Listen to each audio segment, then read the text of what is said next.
Okay, when you're driving down the road, turn your steering wheel all the way to the right or all the way to the left. You heard a big popping sound. It's come from right here. Stress amount, top plate. It's designed to, when you turn the wheel, it's supposed to turn with it. But if in here the bearing is broke, it's not turning at all. So all the tension built in this spring, and then turn over to the right, and then release one time. So you hear the popping sound. Another symptom of this strut top amount bad bearing is getting bad is when you're driving down the, I guess a highway. You turn your wheel, and then this thing had to turn. It's not turning.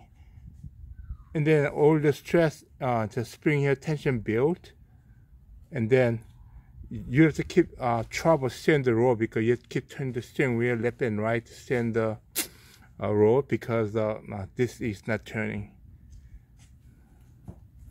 So next time, turn the wheel over to right, over to left, hear a big popping sound, and replace this stress top mount plate. But in my case, I bought it from the local auto part. Comes with a lifetime warranty. So I got another 2 new ones. I changed like 3 years ago, and then warranty cover it. So I just got another new one safely and put it on my 7 view, and I guess start driving.